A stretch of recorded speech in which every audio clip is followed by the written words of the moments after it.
Hello everyone. जी हाँ, एक नए वीडियो के साथ मैं आपके सामने हाजिर, जो मतलब है रिवॉल्ट ऑफ 1857। ठीक है, आज हम इंशाल्लाह इस वीडियो में 1857 रिवॉल्ट के बारे में सारा कुछ पढ़ेंगे और मेरे साथ बने रहना, फिर देखना कि इंशाल्लाह ये कंटेंट कितना अच्छा होगा। ठीक है, सबसे पहले हमने क्या क्या पढ़ा। ठीक है, ये हमारा इंडिया अखंड भारत का मतलब मैप है। ठीक है, ये अखंड भारत का मैप है। ठीक है, चलिए एक मिनट। मतलब जब पाकिस्तान नहीं होता था, ठीक है, जब बांग्लादेश नहीं होता था, बांग्लादेश इस एरिया में, एक मिनट रुकना, पेन का कलर चेंज करता हूँ। बांग्लादेश इस एरिया में था और पाकिस्तान यहाँ से है। ठीक है, यहाँ से, सॉरी,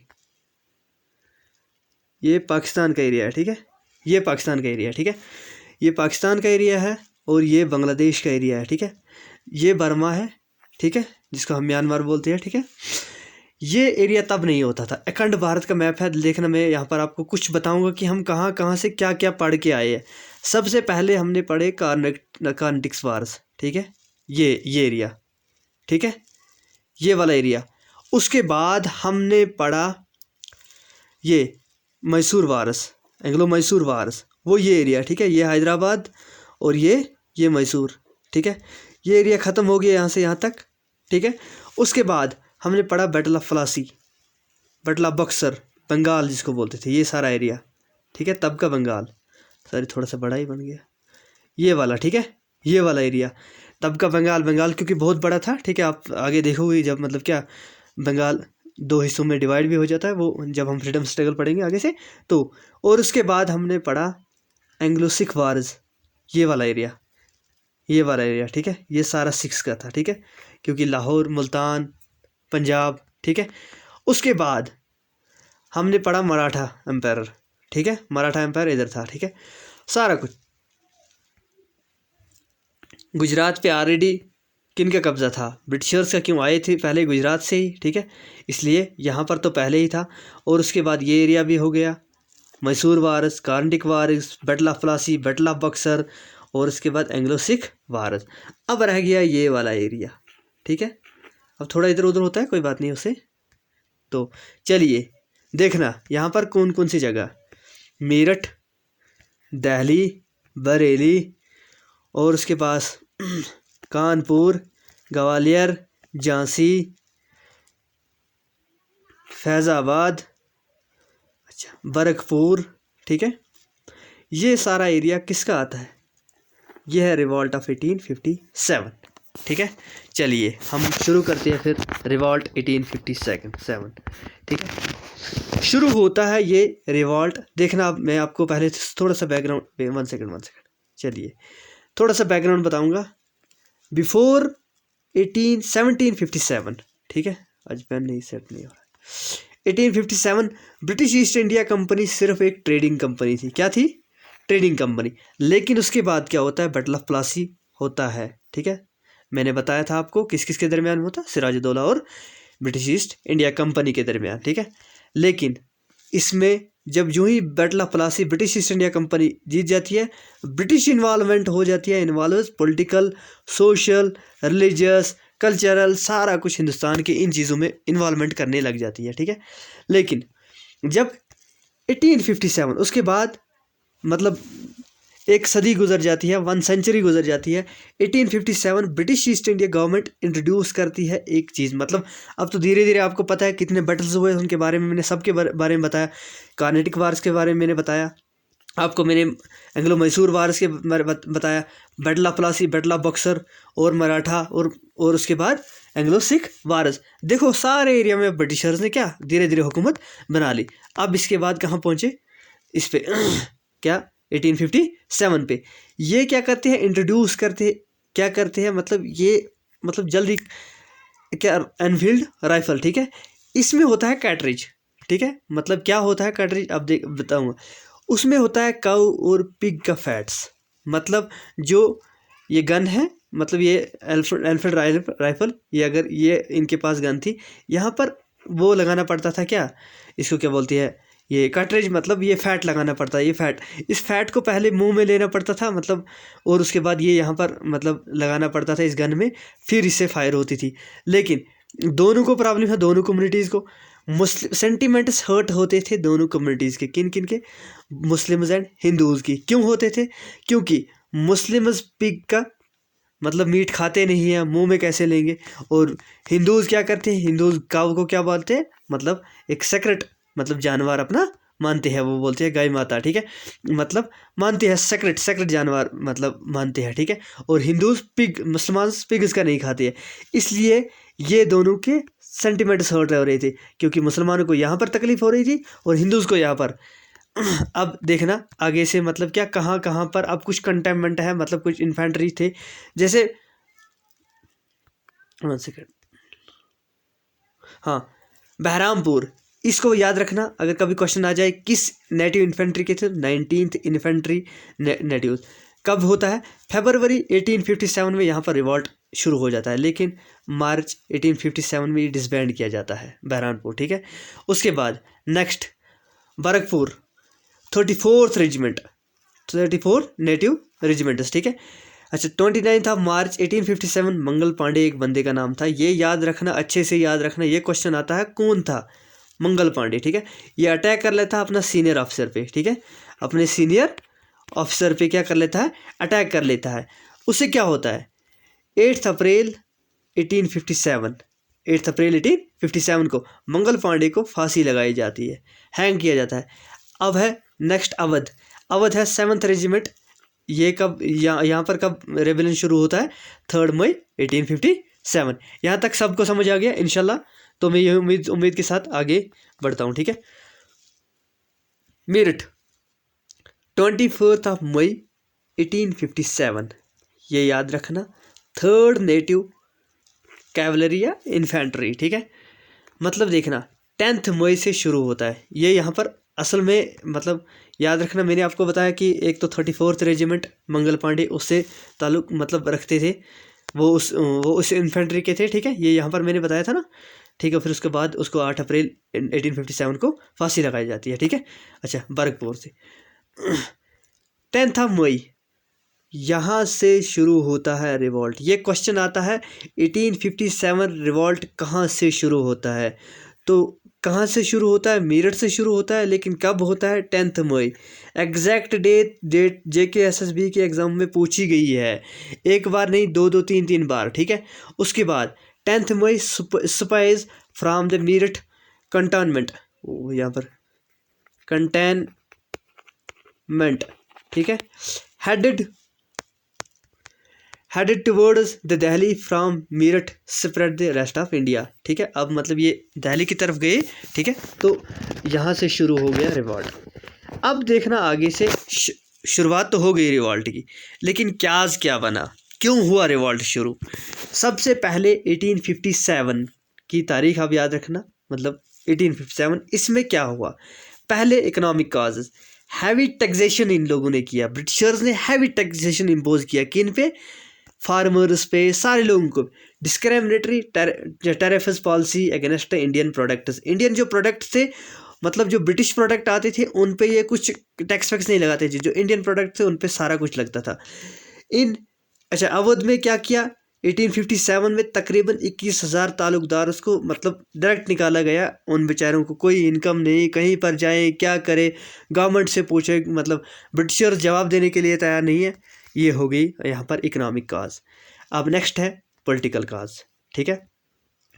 पॉलिटिकल काज में doctrine of lapse and subsidiary alliance, इस पे पूरा एक वीडियो बनेगा, subsidiary alliance and doctrine of lapse. लेकिन मैं यहाँ पर थोड़ा सा बता देता हूँ, ये डॉक्ट्रिन ऑफ लैप्स क्या होता है। डॉक्ट्रिन ऑफ लैप्स होता है, फॉर एग्जांपल अगर कोई बंदा है, यहाँ पर 2 है, ये मतलब ये एक मेल है, ये फीमेल है, ठीक है, ये इन दोनों की शादी हुई है, अगर इनको बच्चा ना हो तो ये अडॉप्टेड सन, मतलब अडॉप्टेड गोद लिया हुआ बच्चा नहीं रख सकते हैं, अगर रखा इसको अपनी प्रॉपर्टी नहीं दे सकते हैं, ठीक है। यही फॉर एग्जांपल अगर कोई बादशाह होता था, जैसे रानी की, ये रानी लक्ष्मीबाई, ठीक है, झांसी की रानी, ठीक है, वो अडॉप्टेड सन रखती है, लेकिन उसे ये इजाज़त नहीं देते हैं, ठीक है। और उसके बाद सब्सिडरी अलायंस ऐसे है, मतलब कोई भी किसी भी एरिया पे ये कब्ज़ा कर लेते थे, ताकि उस पे कुछ ना, वहाँ की सारा कुछ चीज़ें ये अब से कब्जे में ले लेते थे। मैं आपको नेक्स्ट वीडियो में पूरा समझाऊंगा, अगर यहाँ पर समझा दिया तो फिर next video doctor of labs पे और सब्सिडी आइलैंड्स पे कैसे बनेगा, ठीक है। चलिए कोई बात नहीं, वहाँ पर इंशाल्लाह अच्छे से होगा, सारा कुछ क्लियर होगा। नेक्स्ट रिलीजियस काज क्या हुआ, टैक्सेस इन लोगों ने इम्पोज कर दिए मंदिर और मस्जिद की जगहों पर, मंदिर और मस्जिदों पर भी इन लोगों ने टैक्स इम्पोज कर दिया। एबॉलिशन कर दिया सती सिस्टम का, ठीक है, ये तो हिंदू सोसाइटी में माना जाता था। विडो रीमैरेज एक्ट कर दिया, एजुकेशन कर दिए गर्ल्स के लिए, ठीक है। नेक्स्ट अब हो गया, ये हो गया, ये था रिलीजियस काज। अब है मिलिट्री काज। इंडियन सोल्जर्स पेड लो सैलरीज, इंडियन सोल्जर्स को लो सैलरीज देते थे। They could not rise above the rank of सूबेदार, सूबेदार से ऊपर इनको कभी भी नहीं चढ़वाते थे, ठीक है, कभी भी, मतलब इनको नेक्स्ट प्रमोशन बिल्कुल भी नहीं देते थे। देखना इसके साथ साथ क्या कर लिया इन लोगों ने, general service enlistment act, general service enlistment act लिए लाता है कौन, लॉर्ड कैनिंग्स, लॉर्ड कैनिंग्स लाता है। देखना इसमें क्या लिखा है, इसमें लिखा है as per this act all future recruiters to the Bengal army had to give in a writing that they will have to serve anywhere their services might be required by the government। मतलब अगर आप Bengal government, अगर Bengal army में recruit हुए गए, जहाँ पर government की मर्जी हो वो वहाँ आपको क्या छोड़ सकती है, जहाँ पर उनकी मर्जी हो वहाँ पर वो आपको, मतलब क्या, वहाँ पर आपसे काम ले सकती है। इवन दो कि अगर आपको फॉरेन भी जाना पड़े तो फॉरेन भी आपको जाना पड़ जाए तो कोई बात नहीं है, ठीक है। लेकिन हिंदू सोसाइटी में crossing the sea means lost the caste, ठीक है। इसका मतलब अगर आप सी क्रॉस करोगे, इससे पहले ये क्वेश्चन आया था एक बार, हिंदू सोसाइटी में क्या तब माना जाता था, ये बात याद रखना। क्रॉसिंग, अगर वो क्रॉसिंग सी कर ले तो इसका मतलब वो लास्ट द कास्ट, ठीक है। चलिए ये हो गया यहाँ तक, मतलब काजेस क्या थे, मतलब रिवॉल्ट ऑफ 1857। अब स्प्रेड ऑफ रिवॉल्ट ऑफ 87 कहाँ से स्प्रेड हुआ और कौन कौन उसको लीड कर रहा था, ठीक है, ये बात, ठीक है। पहले बिगिन एट कहाँ से शुरू होता है, मेरठ से 10 मई 1857। ये एज इट इज़ 2 बार ये क्वेश्चन JKSSB वालों ने पूछ लिया, और ये डायरेक्ट मतलब 10 मई कहाँ से, ठीक है। और ये क्वेश्चन आया था, मतलब 2 शिफ्ट में आया था, एक शिफ्ट में आया 10 मई 1857 से कहाँ से शुरू हुआ, तो मेरठ से शुरू हुआ। दूसरे में आया मेरठ से शुरू हुआ था, कब हुआ, 10 मई, ठीक है, याद रखना।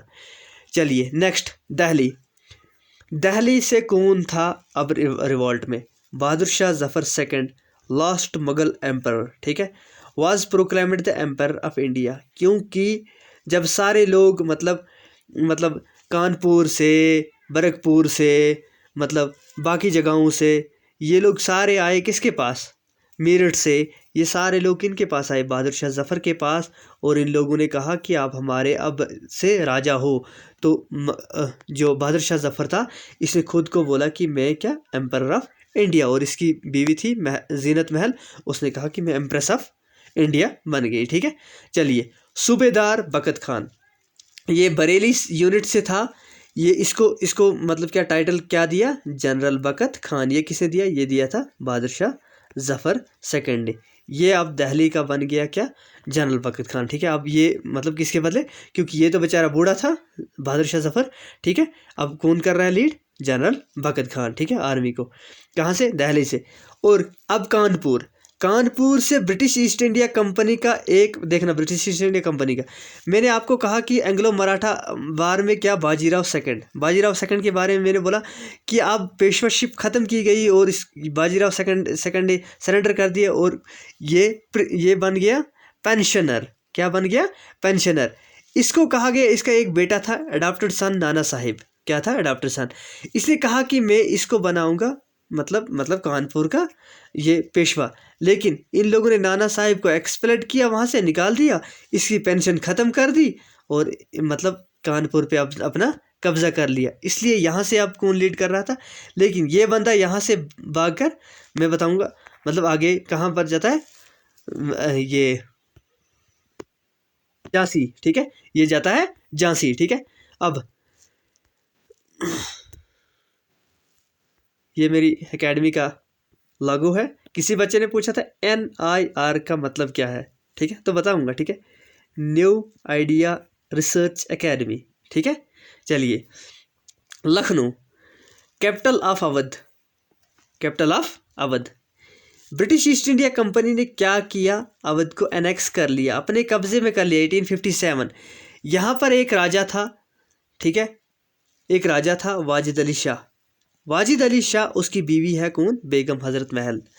अब क्या किया गया, ब्रिटिश ईस्ट इंडिया कंपनी ने इसको कब्जे में कर लिया, इसको मार दिया, ठीक है। लेकिन अब जब वहाँ से रिवॉल्ट हो रहा है हर जगह से, बेगम हजरत महल ने क्या किया, अपने बेटे को ब्रिटिश कादर को क्या बना दिया, कहा कि अब ये बन गया न्यू नवाब ऑफ लखनऊ। ये बात याद रखना, ठीक है। फिर रिपीट करता हूँ एक बार, अगर किसी को डाउट कुछ रह जाए। वाजिद अली शाह, जब ब्रिटिश ने अवध को एनेक्स कर लिया 1857 में, वाजिद अली शाह को मार दिया, और जो बेगम हजरत महल, ये इसकी बीवी थी, इसने अपने बेटे को 1857 में बना लिया, क्या, इसको कहा कि आप क्या बन गए, मतलब क्या, नवाब ऑफ लखनऊ, ठीक है। चलिए next, 4 June 1857 the revolt started in Awadh. Awadh से शुरू हो जाता है, Birjis Qadr became an nawab of Lucknow. चलिए, बरेली, बरेली से कौन कर रहा था, खान बहादुर खान। उम्र इसकी शायद 82 थी, आई थिंक, हाँ बिल्कुल।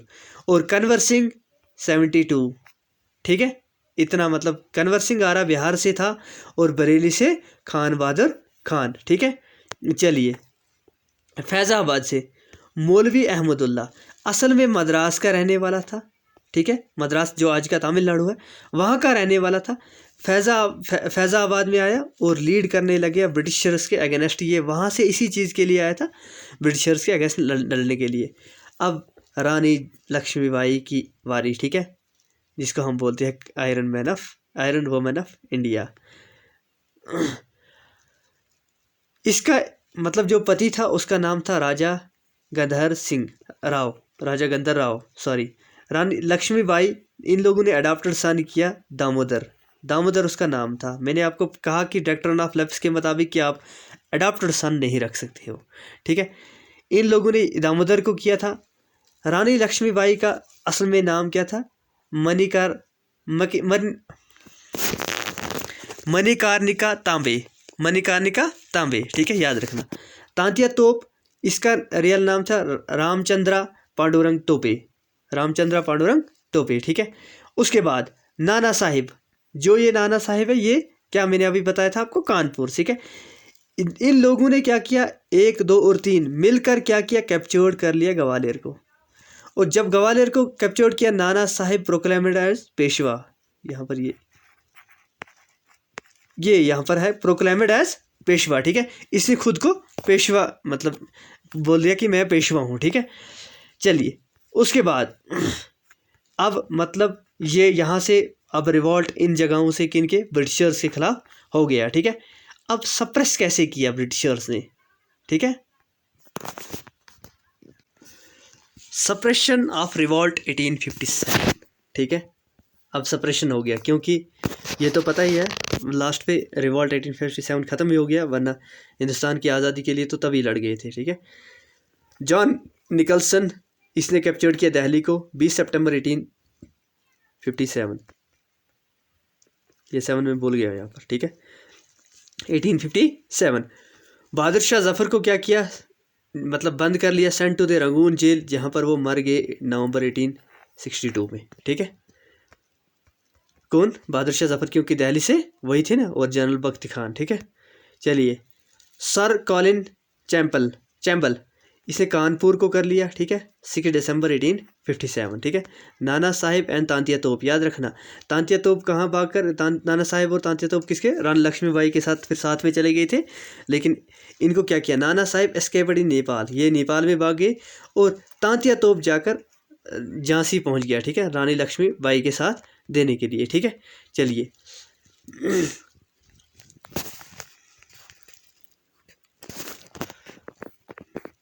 अच्छा, सर ह्यूज रूज झांसी, ठीक है, इसने झांसी को मतलब झांसी को कैप्चर्ड कर लिया। रानी लक्ष्मीबाई को मार दिया 1858 में, ठीक है। तांतिया तोप भाग गए थे पहले सेंट्रल इंडिया के जंगल्स में, लेकिन 1859 में इन बेचारों को कैप्चर्ड कर मार दिया, ठीक है। इस तरह ये भी हो गया, ठीक है। अब नेक्स्ट लखनऊ, सर कॉलिन चैंपेल, ठीक है, इसने लखनऊ को कैप्चर कर लिया, ठीक है। और बनारस से जेम्स निकल ने, ठीक है, बनारस से जेम्स नियल, हाँ। और आरा विंटसन आयरी, ठीक है। बाई 1859 कन्वर सिंह, मौलवी अहमदुल्ला, खान बहादुर खान वायर ऑल डेड, क्योंकि मैंने मौलवी अहमदुल्ला का बताया था शायद 82 एज थी, कन्वर सिंह की 72 थी जब ये इसके लिए, और खान बहादुर खान भी बूढ़ा ही था, ठीक है। ये सारे लोग क्या थे, बूढ़े थे, इसलिए ये जल्दी मर गए। बाई द एंड ऑफ 1859, याद रखना 1859, British captured all the major places, जहाँ जहाँ पर भी रिवॉल्ट हो रहा था ब्रिटिशर्स ने उनको कैप्चर्ड कर लिया, ठीक है। उसके बाद अब बताओ ये फेल क्यों हुआ, why 1857 revolt failed, all India participation was absent, पहले नंबर पर सारे हिंदुस्तान की पार्टिसिपेशन नहीं थी। मैंने आपको बताया, मैं यहाँ पर आपको थोड़ा सा यहाँ पर बताता हूँ। अगर ये इंडिया है, ठीक है, ये यहाँ से यहाँ पर बनेगा नहीं पूरा, ठीक है। मान लीजिए ये इंडिया है, ठीक है, यहाँ से, क्योंकि तब तो बांग्लादेश नहीं था ना, ठीक है। ये इंडिया है, ठीक है, यहाँ पर मानिए आप ये इंडिया है। देखना, all India participation was absent, क्योंकि सिर्फ इस एरिया में जंग, जो ये जंग थी वो सिर्फ इस एरिया में थी, इस एरिया में थी। मैंने आपको बताया, मैंने आपको क्या बताया, मैंने कहा यहाँ पर क्या था, कार्नेटिक वार्स, यहाँ पर हुई मैसूर वार्स, और यहाँ पर हुआ एंग्लो सिख वार्स, यहाँ हुआ एंग्लो मराठा वार्स, और यहाँ हुआ बैटल ऑफ प्लासी। अब लास्ट पे बचा था ये एरिया, सिर्फ इस एरिया में हुई 1857 रिवॉल्ट, ठीक है। मैंने तभी पहले ही आपके लिए क्या, एक मैप पहले लाया, ताकि आप लोगों को इन चीज़ों का अच्छी तरह ख्याल रहे, कौन कौन सी चीज़ कहाँ कहाँ पर, मतलब कौन कौन जगह कहाँ कहाँ पर लाई करती है।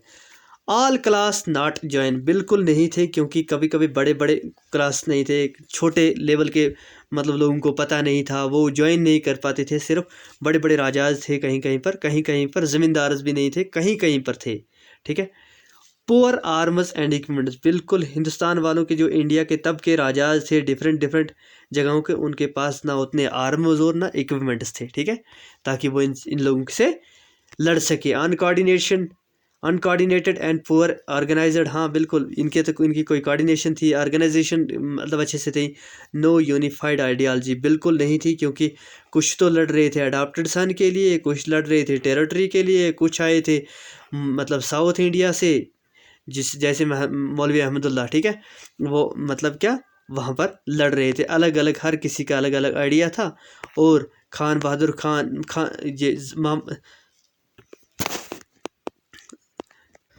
बहादुर शाह जफर चाहता था कि मैं, उसकी भी आइडियालॉजी अलग थी, वो चाहता था कि मैं एम्परर बन जाऊं इंडिया का, ठीक है। इसलिए ये जाकर ये इस तरह ये रिवॉल्ट सारा ख़त्म हुआ। अब हिस्टोरियन ने कुछ थोड़ा बहुत बोला है, जैसे हिस्टोरियन पर वी.डी. सावरकर, ठीक है, हिंदू आइडियालजिस्ट था, ये बहुत ज़बरदस्त हिंदू आइडियालजिस्ट था, ठीक है। इसने कहा कि फर्स्ट वार ऑफ इंडिपेंडेंस, ठीक है, फर्स्ट वार ऑफ इंडिपेंडेंस किसने कहा, हमारे मतलब वी.डी. सावरकर साहब ने, वी.डी. सावरकर साहब ने कहा कि मतलब क्या कहा कि फर्स्ट वार ऑफ इंडिपेंडेंस था, ठीक है। बेंजामिन डिसरेली, ठीक है, इसने कहा ए नेशनल रिवॉल्ट, ये ब्रिटिश का था लीडर ऑफ कंजर्वेटिव पार्टी, वहाँ पर तो लेबर पार्टी और कंजर्वेटिव पार्टी है, कंजर्वेटिव पार्टी का था लीडर बेंजामिन डिसरेली, इसने कहा कि नेशनल रिवॉल्ट, ठीक है। उसके बाद आर.सी. मुजम्दर, याद रखना इसने किताब आपने भी लिखी थी, नीदर फर्स्ट नार नेशनल वार ऑफ इंडिपेंडेंस, इसने कहा ना कि ये पहली थी और ना नेशन के लिए वार ऑफ इंडिपेंडेंस थी, ठीक है। तो माना जाए तो मुझे लग रहा है कि शायद नहीं थी, क्योंकि अलग अलग आइडियालॉजीज थे, अलग अलग, हर किसी के लिए अलग अलग थी। S N Sen who wrote the book 1857, ठीक है, इसने ये किताब लिखी 1857, जो जाकर 1957 में पब्लिश हुई, ठीक है, तब नहीं हुई, ठीक है। इसने लिखी नहीं इसने लिखी तब तो मतलब पब्लिश हुई 1957 में, ठीक है। इस तरह ये रिवॉल्ट 1857 ख़त्म होता है। अगर किसी को भी कहीं पर कोई डाउट हो मुझे कमेंट में लिखे, इंशाल्लाह मैं उसकी जो भी मतलब क्या कोई की भी क्वेरी हो तो मैं इंशाल्लाह क्लियर करने की कोशिश करूँगा ज़रूर। और मतलब अगर कहीं पर आपको लेक्चर्स में प्रॉब्लम लगे, क्या लगे और कोई इम्प्रूवमेंट लाने की ज़रूरत है तो आप मुझे ज़रूर बताएं, इंशाल्लाह मैं उस पर पूरा काम करूँगा। मैंने आज मतलब पहले वीडियो क्वालिटी पे सारा कुछ मतलब प्रॉब्लम्स आ रही थी, इंशाल्लाह आज उन चीज़ों से सारे कुछ ख़त्म हो रहा है। और इस तरह हमने आज एक और नया वीडियो ख़त्म किया, मतलब एक और नया लेक्चर 1857 रिवॉल्ट, जिस पे मैंने आपको कहा, जहाँ पर मैंने बोला ये बात याद रखिए, ये क्वेश्चंस आते हैं उनको अच्छी तरीके से आप पढ़िए। और मुख्तसर नोट बनाए हैं मैंने आपके लिए ये। और इसके बाद जो नेक्स्ट वीडियो होगा वो शायद सेशंस, कांग्रेस सेशंस सबसे पहले मैं लाऊंगा। कांग्रेस सेशन पहले तो हमें डॉक्ट्रिन ऑफ लैप्स और सब्सिडी अलायंस, उसको मैं कल थोड़े से 2-3 मिनट के वीडियो में ख़त्म कर दूंगा। और उसके बाद ये रहेगा next Congress sessions, INC sessions, उसके लिए भी एक अच्छा सा वीडियो मतलब मैंने बनाऊंगा, इंशाल्लाह कल या परसों आ जाएगा।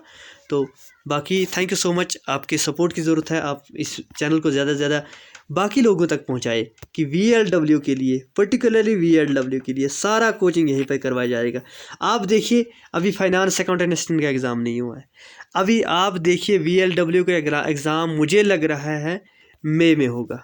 ये बात लिख लेना है, क्योंकि हमारे अगर फैब में शुरू होगा फाइनेंस अकाउंटेंट असिस्टेंट एग्ज़ाम, लेकिन फैब के पास क्या है, ये मार्च है, मार्च में हमारे ये पंचायत पोल्स है, ठीक है। पंचायत पोल्स होने के बाद उसके बाद ये अप्रैल में तो क्या रमज़ान होगा, ठीक है। मई में होगा एग्ज़ाम, मई में ना हुआ तो अप्रैल में होगा, लेकिन तब तक मैं ये पूरी सिलेबस ख़त्म करूँगा इसी चैनल पे।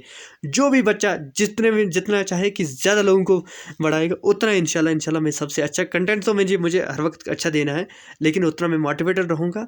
तो इस चैनल को आप ग्रो कीजिए ताकि बाकी चैनल वालों को भी पता चले कि फ्री ऑफ कास्ट भी कहीं पर इतना अच्छा मटेरियल मिल सकता है, क्योंकि उन लोगों ने हर किसी ने पेड कोर्स जम्मू कश्मीर में कर लिया। पहले तो इन लोगों ने ऐसे ही किया और उसके बाद पेड कोर्स शुरू कर लिया। थैंक यू सो मच, आपके सपोर्ट की ज़रूरत है तो आप लोग सपोर्ट करते जाइए। और थैंक यू सो मच, अल्लाह हाफिज़।